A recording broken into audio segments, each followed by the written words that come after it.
Excuse me, try to drink that Sprite Zero too fast. We won.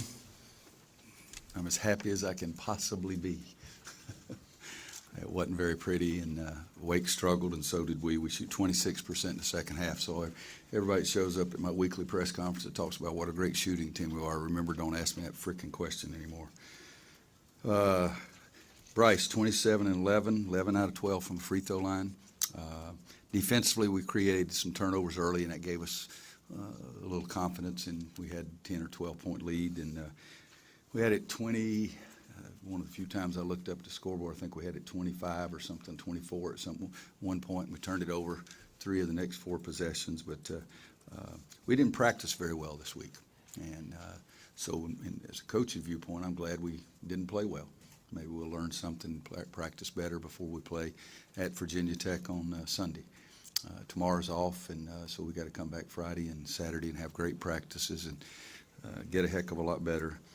Brad Frederick just gave me a stat. They had 17 field goals in the second half, and 14 of them were layups. I'm tired of those guys on TV talking about how good North Carolina is, but their defense is not very good. I'd like to get a plane and fly around the nation and say you're exactly right, but I'm tired of listening to it. Other than that, guys, boy, I'm glad it's not Christmas Eve. Boy, how can you tell in practice when things are not to your liking? Like, what's an example of It was, anybody that's ever breathed and walked a step could have watched us in practice this week because we did nothing good. Some way, somehow, we've got to get better habits in practice, better effort in practice. I mean, Monday at practice, I got mad at them at the end, and we decided to see if any of us qualify for the track team. Didn't make me feel any better either, but it's pretty easy when you watch us practice this week how bad we were in practice. When you have a guy who's been as good as Marcus has been for you, who's shooting the way he is, do you just leave him alone and let him shoot his way out of it, or what do you do? I don't know.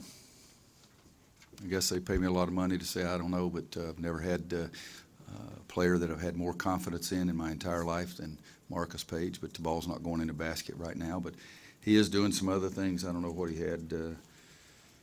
1 for 8, 0 for 5, 2 assists, 0 4 steals. He was active defensively, but I'd got in foul trouble, made some silly fouls too. Didn't play very well. But I'm telling you the truth. I've never had a player in 28 years as a head coach that I've got more confidence in than I do Marcus. So I'm going to go get a crystal ball and put a wig on and get some incense. Is that what it is? Smoke stuff. See if I can go chant something and figure out. Have you had a guy of his caliber go through something like this No. before? So right now I got a whole team of guys going through it. They're just not of his caliber. How disappointing is that, given that this is a veteran team? This isn't Yeah. like a freshman sophomore. 4 guys before tonight's game. They've had a stretch where we were 7 for 51, and so Justin's 4 for 13, Marcus 1 for 8, Nate 2 for 6, Theo 1 for 3. So we didn't help it a heck of a lot tonight. But you can't act like it's not there. We got to shoot the ball in a hole. But I'm more disappointed about the defensive end of the floor and that kind of stuff. Shooting, sometimes the ball goes in, sometimes it doesn't. And kids will work at it, and we'll get in some good work this week. But we got to be better defensively than 17 field goals and 14 of them layups. Has the defense generally made improvements in the last month or so? Yeah. I even told them today I thought that we were getting better defensively, but we didn't show it in the last couple of days of practice. But and the toughest thing is they're wonderful, wonderful kids, wonderful human beings. I'd like to get really even mad at them. Even it's hard to do that. They're such good kids, but we got to play better. And we caught Danny's group where they just didn't. And I don't want to talk for Danny, but I would guess that he didn't think they played very well either. 19 turnovers, and I guess we got 21 points off turnovers. That's you look at their team against Virginia Tech, they shot 59% and lost because of turnovers. Against Syracuse, they shot 42 free throws in the game and still lost by a big margin.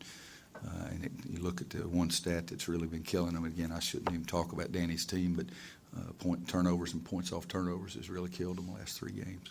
You were able to get the ball inside pretty good. Of course, you had to with the way you were shooting outside. Yeah. And Bryce, 8 for 12, but Kennedy tiptoed it up there tonight instead of exploding up. Isaiah twisted and turned too much instead of exploding up. But You know, I'm sitting here complaining, and we've been all right, but my goals are pretty doggone high. And standards are pretty high on how we practice, and we didn't meet that this week. Is there still a sense of satisfaction to win relatively comfortably despite shooting less No, than 40%? and it may be for them, but satisfaction is not part of my language right now. Nowhere close. Anybody else? What's All that right, guy, thank you. Mick Jagger, satisfaction, that's not the way we.